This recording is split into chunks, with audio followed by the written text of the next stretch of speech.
নমস্কাৰ বন্ধু বান্ধৱীসকল, আপোনালোকৰ এডিআৰ 2.0 যিসমূহ গ্ৰেড 4ৰ পদ আছিলে, এই পদসমূহৰ আপোনালোকৰ ফাইনেল কাট অফ মাৰ্ক কিমান যাব পাৰে। আজি এটা আপোনালোকৰ লগত এক্সপেক্টেড কাট অফ মাৰ্কৰ বিষয়ে আলোচনা কৰিম আৰু আপোনালোকৰ স্কিল টেষ্ট ভাইবা কেতিয়াকৈ আপোনালোকে এই পদসমূহ অনুষ্ঠিত কৰা হ'ব, সকলো ডিটেইলত আপোনালোকৰ আলোচনা কৰিম। মাথো আপোনালোকে ভিডিঅ'টো শেষলৈকে চাই থাকিব। বলক ভিডিঅ'টো আৰম্ভ কৰোঁ। আপোনালোকে চাব পাৰে এডিআৰ 2.0 যিবোৰ গ্ৰেড 4 পদ আছিলে, ইয়াত আপোনালোকৰ টোটেল ভেকেঞ্চি কিমান আছিলে আপোনালোকে চাব পাৰে। টোটেল ভেকেঞ্চি আছিলে আপোনালোকৰ 5000 আৰু ইয়াত আপোনালোকৰ কেটেগৰী ৱাইজো আপোনালোকক ভাগ কৰা হৈছিলে।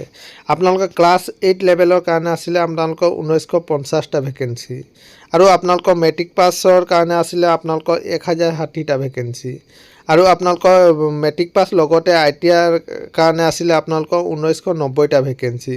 টোটেল আপোনালোকৰ 5000 ভেকেঞ্চি আপোনালোকৰ এডিআৰ 2.0 আপোনালোকৰ গ্ৰেড 4 পদ আপোনালোকৰ মুকলি কৰা হৈছিলে। আৰু ইয়াত টোটেল কেণ্ডিডেট এক্সাম দিছে আপোনালোকে চাব পাৰে 8,27,000 কেণ্ডিডেট আপোনালোকৰ টোটেল গ্ৰেড 4 পদৰ কাৰণে এক্সাম দিছে।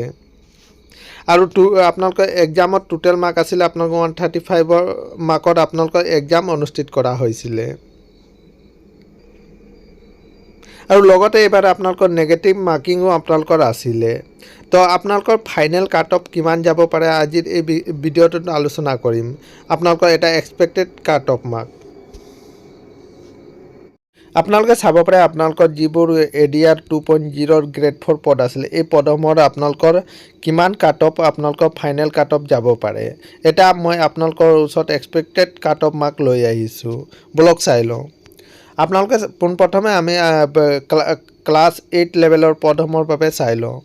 জেনেৰেল কেটেগৰী হ'লে আপোনালোকৰ 73ৰ পৰা আপোনালোকৰ 85লৈকে কাট অফ যোৱাৰ সম্ভাৱনা আছে আৰু OBC কেটেগৰী হ'লে আপোনালোকৰ 72ৰ পৰা আপোনালোকৰ 83লৈকে আপোনালোকৰ কাট অফ যাব পাৰে।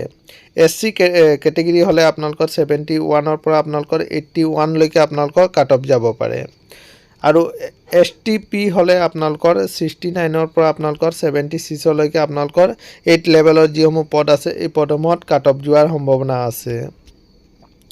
আৰু STH হ'লে আপোনালোকৰ 65ৰ পৰা আপোনালোকৰ 74লৈকে আপোনালোকৰ কাট অফ যোৱাৰ সম্ভাৱনা আছে। আৰু আপোনালোকৰ PH বা আপোনালোকৰ এক্স ছাৰ্ভিচমেন কেণ্ডিডেট হ'লে আপোনালোকৰ 60ৰ পৰা আপোনালোকৰ 65লৈকে আপোনালোকৰ কাট অফ যোৱাৰ সম্ভাৱনা আছে। আৰু আপোনালোকৰ 10 পাছৰ যিসমূহ পদ আছিলে, এই পদসমূহৰ বাবে কিমান কাট অফ যাব পাৰে ব্লক চাই লওঁ।